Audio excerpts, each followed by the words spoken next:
Praise the Lord. தேவனுடைய பரிசுத்த நாமத்திற்கு ஸ்தோத்திரம் உண்டாவதாக. தேவன் அன்பானவர், அவர் இரக்கமுள்ளவர், தம்மை நோக்கி கூப்பிடுகிற யாவருக்கும் செவி சாய்க்கிறவர்.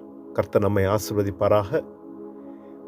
இன்றைய நாளிலும் கைவிடாத கர்த்தர் என்ற தலைப்பில் சங்கீத புஸ்தகம் 9ஆம் அதிகாரத்திலே 10வது வசனத்தை நான் வாசிக்கிறேன். கர்த்தாவே, உம்மை தேடுகிறவர்களை நீர் கைவிடுகிறதில்லை, ஆதலால் உமது நாமத்தை அறிந்தவர்கள் உம்மை நம்பியிருப்பார்கள். பிரியமானவர்களே, தேவனை தேடுகிற யாவருக்கும் தேவனுடைய தயவு உண்டு, அவருடைய பாதுகாப்பு உண்டு. இந்த உலகத்தில் நாம் நம்பியிருக்கிற நம்முடைய தேவன் ஒரு நாள் நம்மை கைவிட மாட்டார்.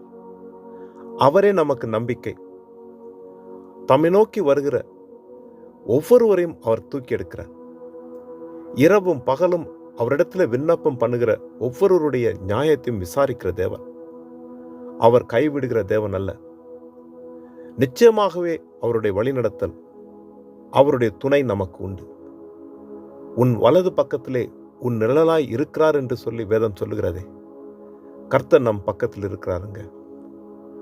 இந்த உலகத்தில் இருக்கிற சூழ்நிலைகளை பார்த்து நாங்கள் சோர்ந்து போகலாம், பயப்படலாம், கலங்கலாம். ஆனாலும் கர்த்தர் நம்மை கைவிட மாட்டார் என்ற நிச்சயம் நமக்கு உண்டு. கர்த்தர் நம்மை நிச்சயமாக பாதுகாப்பார். தீமைகள் வெள்ளம் போல புரண்டு வரலாம், ஆனாலும் கர்த்தர் நமக்கு துணையாயிருந்து நமக்கு ஜெயம் உண்டாகும்படிக்கு அவர் நமக்காய் யுத்தம் செய்வார். அங்கு ராஜாக்கள் புஸ்தகத்திலே சாலமோனிடத்திலே தேவன் இப்படியாக சொல்கிறார். 1 ராஜாக்கள் 6ஆம் அதிகாரம் 13வது வசனத்தில், இஸ்ரவேல் புத்திரர் நடுவிலே வாசம் பண்ணி என் ஜனமாகிய இஸ்ரவேலை கைவிடாதிருப்பேன் என்றார். தேவன் தன் ஜனங்கள் மத்தியிலே வாசம் செய்கிற தேவன். உன்னதங்களின் தேவன் நமக்காக இறங்கி வந்து நம்மோடு துணையாயிருந்து நமக்காக யுத்தம் செய்கிற தேவன். அவர் கைவிடுகிற தேவன் அல்ல. இது நாள் வரையில் நம்மை ரட்சித்து வழிநடத்தி வந்திருக்கிற தேவன் நம்மை நிச்சயமாகவே முடிவு பரியந்தமும் நடத்தி செல்லுவார். நம்மை தெரிந்து கொண்டவர், நம்மை முன்குறித்தவர், நம்மை அழைத்தவர் ஒரு நாளும் நம்மை கைவிட மாட்டார். கர்த்தர் ஜெயத்தை தருவார். ஒரு சுகம் உண்டாகும், ஒரு ஜெயம் உண்டாகும், நிச்சயமான நம்பிக்கைகள் உண்டாகும், பாக்கியங்கள் உண்டாகும், பாதுகாப்பு உண்டாகும். இந்த உலகத்திலே இருக்கிற தீமைகள் மேலே ஒரு ஜெயம் நமக்கு உண்டாகும். கர்த்தர் நமக்கு அதை செய்து முடிப்பார். கர்த்தர் நமக்கு துணையாக இருந்ததை நடத்தி முடிப்பார். அவர் நிச்சயமாய் நம்மை நடத்துவார்.